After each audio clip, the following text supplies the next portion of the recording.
falou pra mim, eu falei, vixe, o que eu falo? Depois o Espírito Santo foi falando comigo. Na verdade, ele não me deixou dormir. Eu me pus na cama às 10 horas, mas não consegui dormir. E aí eu fiquei a madrugada inteira orando, buscando pela presença do Senhor. E aí eu fui perceber que o que era para eu falar, o que o Espírito Santo queria que eu falasse, era o que ele estava ministrando no meu coração no mês passado, que é justamente o título, o tema desse mês, né? Que é o mês da aliança. Nós pensamos em aliança, normalmente a gente pensa em casamento, né? Mas quando a gente fala em aliança relacionada a esse mês, nós falamos sobre compromissos, sobre relacionamentos, seja amizades, sejam aquilo que você assinou no contrato, tudo isso está dentro de alianças. E eu queria trazer alguns pontos aqui que são fundamentais para a gente entender antes de receber a palavra profética. A gente tem que ter os olhos abertos, a mente aberta, a visão aberta realmente, para aquilo que o Senhor tem para nos dar. Então esse vai ser o colírio dos teus olhos, amém? Eu gostaria que vocês abrissem já, vou deixar já aberto lá em Atos 3, capítulo 3, versículo 1. Existem algumas companhias, alguns relacionamentos nossos, que eu intitulei aqui de ladrões da fé. São pessoas que estão do nosso lado, que a gente conversa, que a gente tem um relacionamento, tem proximidade, mas são pessoas que não nos nutrem. E o Senhor tem algo para te dizer hoje. Não nutre esses relacionamentos, não continue a nutrir relacionamentos que não nutrem a sua vida.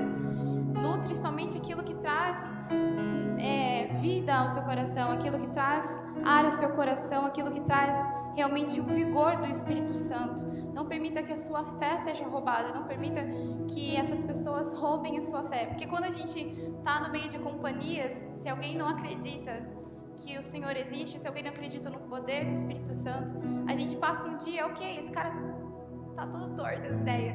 Mas a gente passa uma semana, passa um mês, passa anos, querendo ou não, isso alcança as nossas vidas, afeta as nossas vidas. Então nós temos que estar cercados de pessoas que divulguem o amor do Senhor, pessoas que divulguem a fé, pessoas que façam bem para nós e nutram as nossas vidas.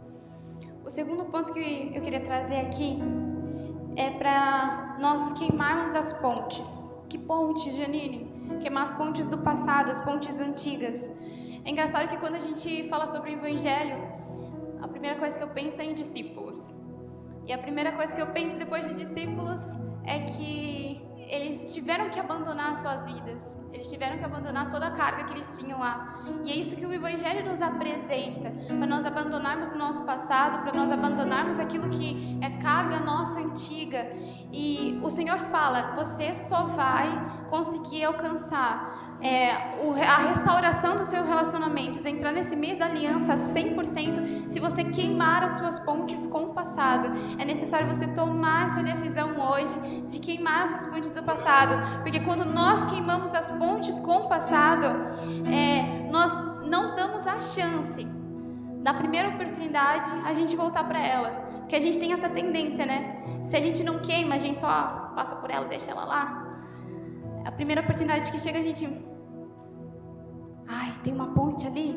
Talvez dê certo, talvez seja uma solução. Não é. Hoje é o dia de você olhar para alguma coisa, um relacionamento que te prende e diga, não, isso não dá mais. Hoje é o último dia que eu vou permanecer dessa forma. Hoje é o último dia que esse relacionamento vai me prender. Tem que realmente decidir queimar pontes para que os momentos e questões antigas não voltem e não seja uma oportunidade que aceitamos. Quando eu falo sobre a oportunidade que nós aceitamos e eu voltar a olhar para o passado, eu falo sobre nós aceitarmos a mediocridade, porque quando o Senhor nos apresenta algo novo, quando o Senhor nos apresenta Ele, quando somos apresentados a Cristo, é algo tão lindo, realmente a gente fala que é irresistível. E tá no meio de uma batalha, tá no meio de alguma coisa difícil, a nossa mente tende a tentar olhar para trás, tende a tentar olhar para o passado.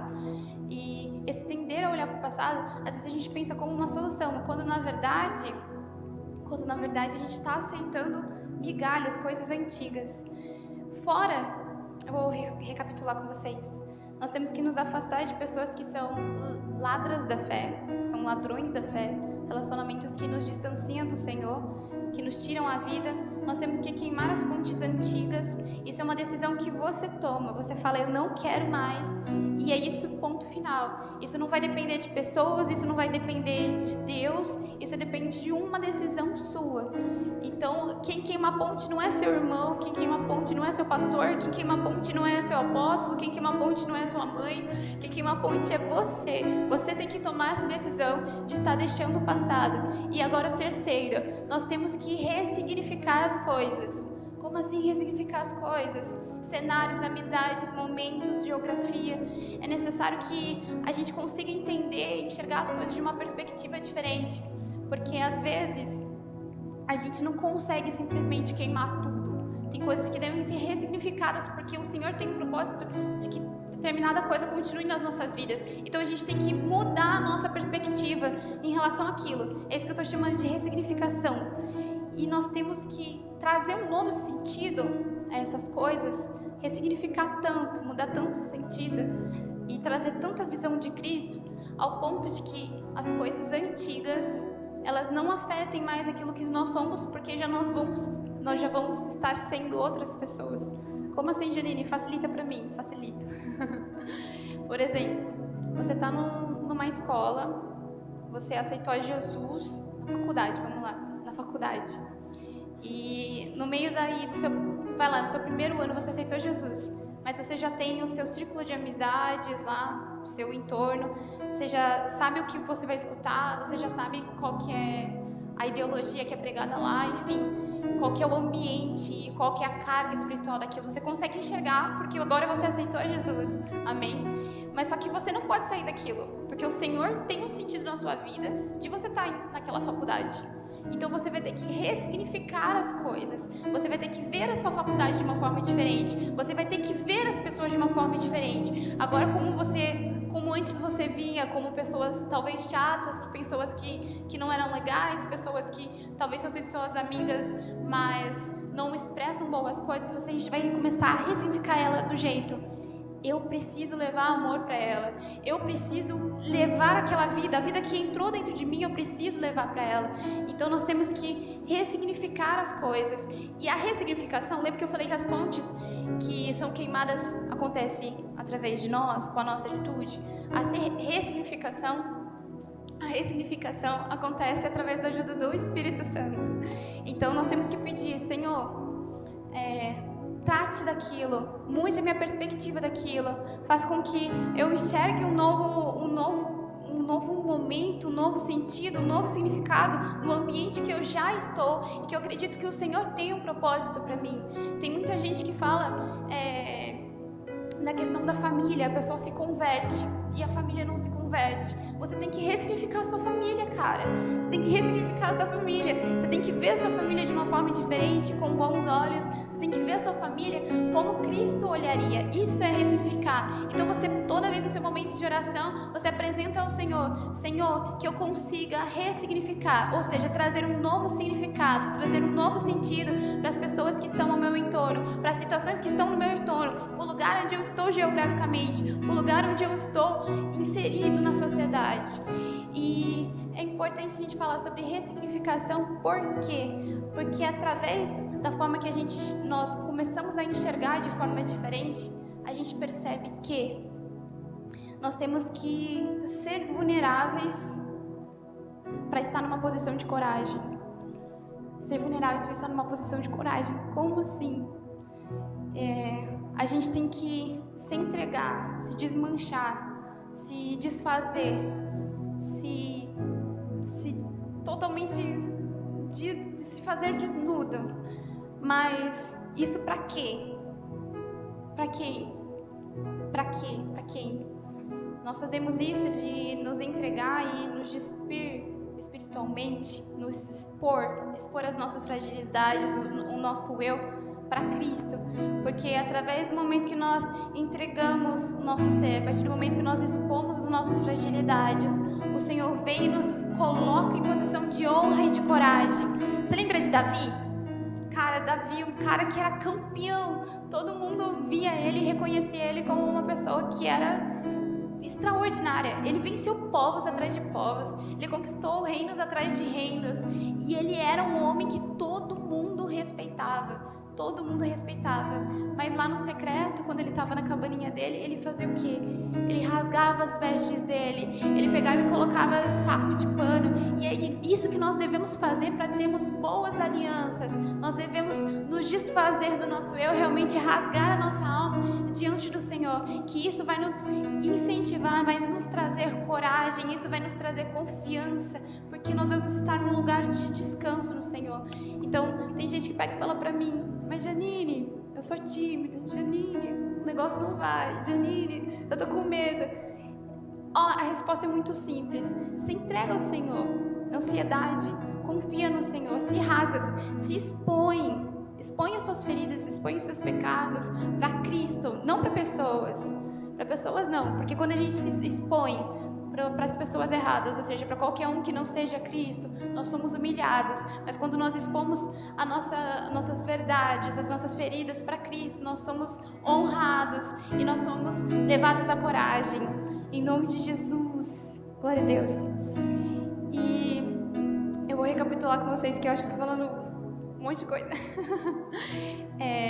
Ladrões da fé, primeiro, para a gente entrar nesse mês da aliança firme e forte, 100%. Tirar esses ladrões da fé da nossa vida, pessoas que não trazem, não contribuem com as nossas vidas. Segundo, queimar as pontes com o passado, é uma decisão que você toma e que você vai fazer hoje em nome de Jesus. Terceiro, ressignificar a sua vida através da ajuda do Espírito Santo, para que o seu contexto mude. O nosso contexto, ele não muda se a nossa mente não está nova. Então vamos mudar a nossa mente, para que nosso ambiente seja mudado, para que o nosso ambiente, Cristo, chegue a essas pessoas. E o outro ponto, sejamos vulneráveis a Cristo, porque através dessa vulnerabilidade a Cristo, nós conseguimos então ser corajosos, que o medo caia dentro de nós, que a gente consiga ter coragem, ter uma nova vida, ter uma nova perspectiva. E agora, vem um que eu fiquei assim: Senhor, será que eu falo isso mesmo? E que é olhar para nós mesmos. A mãe sempre fala que a aliança tem dois lados, né, mãe? A aliança tem dois lados. Aquela que nós fazemos, aquela que os outros fazem, e aquela que nós fazemos. Eu falei aqui mais sobre o outro, né? Sobre os ladrões. Mas o Senhor também fala para que nós entremos nesse tempo de reconciliação e renovação de aliança, que nós temos que olhar para nós mesmos. E a pergunta que veio na hora que eu falei para o Senhor: como assim olhar para nós mesmos? Ele falou: nós temos que aprender quando é tempo de ajudar e quando é tempo de ser ajudado. E aí entra Atos 3, que vocês abriram aí, do capítulo 1 ao 8. Aí eu vou contar a história para vocês, para não ter que ler os versículos, vou contextualizar. Pedro e João, eles estavam subindo ao templo. E aí, subindo no templo, eles chegaram lá na Porta Formosa, a famosa Porta Formosa. E havia um coxo naquela porta. E diz que aquele coxo ele era levado à Porta Formosa. A Porta Formosa era a porta que dava entrada para o templo. Ele era levado lá todo dia por alguém, ou por algumas pessoas. E aí o Senhor pegou e falou para mim: Janine, vocês não podem ser assim, vocês não podem ser amigos de coxo. Como assim, mano? Amigos de coxo? Porque o amigo do coxo, ele não levou a pessoa, ao homem, para dentro do templo. Ele levou ele só até a porta.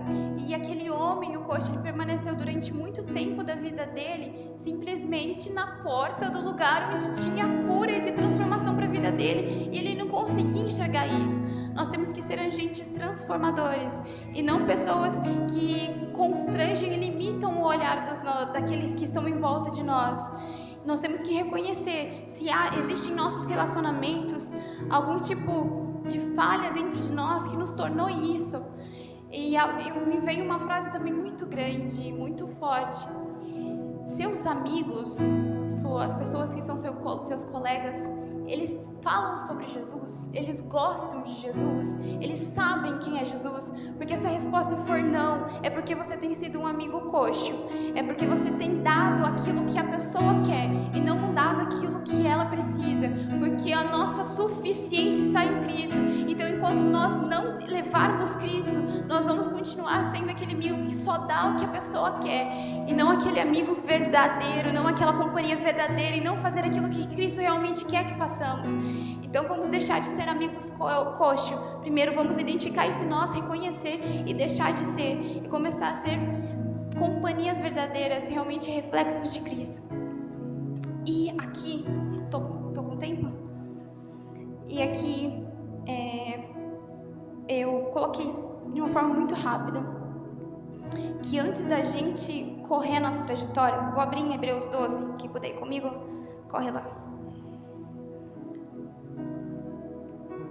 Está escrito assim: livremo-nos de tudo o que nos atrapalha e do pecado que nos envolve, e corramos com perseverança a corrida que nos é proposta. A corrida que nos é proposta é o nosso dia a dia. A corrida que nos é proposta é a nossa vida. E eu coloquei aqui, antes de correr é preciso escolher. Escolher o quê? Se você imaginar uma maratona, aquelas bem longas, a gente fazer essa analogia com a nossa vida, o corredor ele vai precisar de quê? Ele precisa de uma equipe, certo?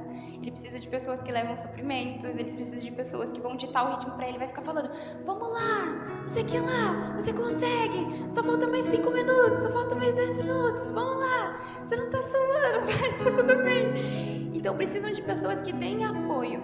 Então antes de correr, você precisa escolher o seu apoio, escolher quem vai ditar o ritmo, escolher quem vai te dar o prumo. É muito interessante que nas corridas mais avançadas existe um caminhão que vai na frente do corredor, e aí ele vai mostrando com, eu acho que é um laser, uma luz assim, qual que é o caminho correto, qual que é o caminho que a pessoa vai se desgastar mais, vai se desgastar menos, perdão. Qual que é o caminho que a pessoa vai se desgastar menos, que ela vai ter mais tempo útil, que ela vai conseguir correr melhor. Então tudo isso faz parte da nossa escolha. A gente não é simplesmente deixa a vida me levar, a vida não é simplesmente assim, não. A gente tem escolhas, a gente tem que fazer escolhas para que a nossa caminhada não seja tipo em círculos, ou simplesmente a gente acha que está correndo horrores e está numa esteira. A gente tem que realmente fazer uma corrida útil, e por isso é preciso fazer boas escolhas. E aí eu fiquei, como fazer boas escolhas? Eu lembrei de uma palavra que a Bia trouxe, né, no grupo das meninas. A gente tem um grupo das meninas aqui na igreja, e o Senhor falou para nós fazermos escolhas sábias, para a gente escolher a nossa equipe, as nossas companhias, aquilo que nos afeta. Nós precisamos primeiro entender aquilo que nós somos, o nosso propósito e as nossas necessidades. Então, eu comecei a pensar, cara, identidade, como explicar isso de uma forma que seja mais sutil, uma coisa que seja mais fácil. Aí, vamos voltar para Gênesis. Quando a gente estava pensando, o Senhor estava falando sobre o mundo, Ele falou que era como? Sem forma e vazia. E aí veio o Senhor e Ele criou um design. Ele criou uma forma, Ele deu sentido àquilo. E a palavra design, ela significa desígnio, ela significa propósito. E é isso que o Senhor faz com as nossas vidas. Nós somos sem forma e vazio, aceitamos Jesus, recebemos essa forma, esse design, esse desígnio, e aí nós ganhamos também o Espírito Santo, cara, que ele já é uma pessoa que vai ajudar a gente na nossa corrida. É a nossa primeira escolha, aí já acontece a sua primeira escolha maravilhosa. E o Espírito Santo, ele faz com que a gente comece a perceber quais são os desígnios, quais são os propósitos daquilo que a gente é feito. Imagina como se fosse um objeto, não sei, essa agenda aqui, ela sem forma e vazia. O Senhor fez ela com forma. Somos nós. E aí o Espírito Santo vai começar a falar para ela, porque a gente não sabe nada. E o Espírito Santo começa a falar para ela, você é roxa, aqui por dentro você é lilás, você tem um tanto número de folhas, você foi feita e cortada nesse ângulo. É isso que acontece quando a gente permite e tem relacionamento com o Espírito Santo. Ele começa a contar detalhes do nosso propósito. E a gente, quando percebe os detalhes do nosso propósito, acontece que a gente começa a perceber e aceitar a nossa identidade. E quando a gente consegue entender isso, quando a gente consegue receber isso, que nós somos filhos de Deus, que nós temos um propósito, que nós temos um sentido, que a nossa função é trazer a reconciliação aos nossos irmãos, acontece que tudo flui de uma forma muito, muito louca e muito fácil. A galera fala que eu sou mimada por Deus. Mas é isso. Se você quiser ser mimado por Deus, como a nossa família sacerdotal como irmãos aqui da igreja são também, é só fazer isso, é se entregar. Acredito que quem não aceitou a Jesus, aceite o Senhor para que Ele consiga trazer forma a você, e depois permita que o Espírito Santo comece a te contar quais são os desígnios, quais são os propósitos da sua vida, e assim você vai entender a sua identidade. E por que entender identidade? Fora que tudo acontece de uma forma mais fluida. Você sabe aquelas dúvidas? Aquelas perturbações na mente que você fica, por quê? Por qual motivo? Que não sei o quê. Essas dúvidas, elas fazem assim, elas somem, porque Jesus, Ele nos é suficiente. Se aparece alguma dúvida, ela é sanada com uma facilidade estupenda. A gente não tem ansiedade, porque a nossa confiança e o nosso deleitar está em Cristo. Então, só tem vantagem em a gente buscar estar mais perto do Espírito Santo, entender a nossa identidade, e assim os nossos relacionamentos são absurdos de melhores, de bons e perfeitos. E a última coisa que eu queria falar é que lembra que eu falei que o Senhor é aquele que traz a forma, é aquele que traz o design. Vocês vão lembrar disso, né? Design. Aquele que traz o design.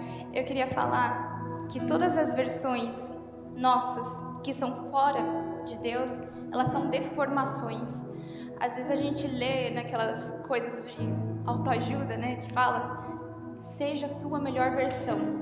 Seja a sua melhor versão. E o que Deus tem para te dizer é: seja a sua única versão, a versão pela qual eu criei você, porque todas as outras formas que você achar que são suas, elas são deformações, elas não têm sentido, elas não têm propósito. Então que sejamos e que consigamos alcançar a forma de Cristo e o design de Cristo, para que a gente consiga alcançar tudo aquilo que o Senhor tem para nós. Grava essa palavra, grava essa frase na sua cabeça. Toda versão nossa fora de Deus é deformação. Nas outras versões que nós vivemos, nós somos cheios de dúvidas e incertezas. Mas na versão de Deus, que traz forma e traz sentido, nós encontramos respostas e certezas. É isso, amada igreja. Foi uma reflexão curta, mas acredito que também foi pesada, né? Cheia de conteúdo e sentido. E que você consiga refletir nisso durante esse tempo, até que, enquanto o Pai for liberando as palavras proféticas, que você comece a receber também a palavra profética e encontrar as coisas que estão faltando na nossa vida. Ninguém é perfeito, a gente tem que fazer essa análise o tempo todo. Às vezes a gente cria pontes, eu falei sobre queimar pontes, a gente cria pontes o tempo todo. Então é preciso você queimar não só uma ponte, às vezes você vai ter que queimar 3 pontes, às vezes você deu o dia de amanhã, você já criou outra ponte, você tem que queimar ela de ontem. Então a gente tem que fazer isso constantemente. Não tenha vergonha de se expor totalmente ao Senhor, não tenha vergonha de se expor para os seus pais espirituais. Aqui a gente tem 2 pais maravilhosos que são a amor da minha vida, e quem conhece eles sabe que a gente pode fazer isso, e eles com certeza vão te ajudar durante esse processo todo, não só de ressignificação, mas também de queimar pontes e trazer um sentido verdadeiro, fazer com que o Espírito Santo realmente traga a forma à sua vida. Eis a questão. Agradeço, estou muito feliz. Vamos chamar para orar? Certo, não sabia. Se você puder, curva a sua cabeça agora. Permita que o Espírito Santo fale contigo. E vamos buscar no Senhor coisas novas. Papai, nós recebemos a Tua palavra em nosso coração. Primeiro eu oro, Senhor, para que se alguma coisa ficou desentendida, se alguma coisa não ficou clara o suficiente, Senhor, que Teu Espírito Santo venha agora com um sopro de sabedoria e inteligência, Senhor, em nome de Jesus Cristo, trazendo clareza a toda a profundidade, Senhor, de conhecimento que existe nessa palavra, Pai, em nome de Jesus Cristo. Eu clamo, Senhor, para que mentes sejam restauradas, para que corações sejam tratados, Senhor, para que eles consigam, Senhor, ter força e coragem para queimar pontes, para que eles consigam ter força e coragem, Senhor, para dizer: eu preciso ressignificar o lugar onde eu estou, eu preciso ressignificar as pessoas que estão em torno de mim para alcançar o reino e levar o reino, Senhor. Nós devemos, Senhor, e por isso nós pedimos que o Teu Espírito Santo nos ajude a expor as nossas misérias ao Senhor, porque só assim, Senhor, nós conseguimos entrar no santo lugar, só assim, Senhor, nós conseguimos alcançar, Senhor, aquilo que é Teu, e que nenhuma versão, Senhor, nossa, dada por qualquer outra pessoa, por nós mesmos, Senhor, prevaleça, mas que a única versão que sejamos, Senhor, seja a Tua, que é a verdadeira, que não tenhamos, Senhor, versões deformadas dentro de nós, mas que reine, Senhor, a Tua identidade em nós, Pai, e que assim tenhamos forma, e que assim, Senhor, na nossa vida comece, Senhor, a fazer sentido, que as coisas façam sentido, Senhor, que os Teus filhos, Senhor, tenham atos de fé, de tomar esses passos, Senhor, que eles consigam enxergar com muita facilidade, enxergar a nitidez, Senhor, das mudanças que o Senhor traz, Pai, e que eles comecem a enxergar, Senhor, a vida deles tomando forma verdadeiramente, que eles consigam enxergar, Senhor, detalhes no propósito deles, Senhor, em nome de Jesus Cristo. Nós clamamos, Senhor, que venha, Senhor, um sopro de paz, de alegria, Senhor, um sopro, Senhor, de alegria, Senhor, em nome de Jesus Cristo, e que seja, Senhor, um mês muito abençoado, Papai.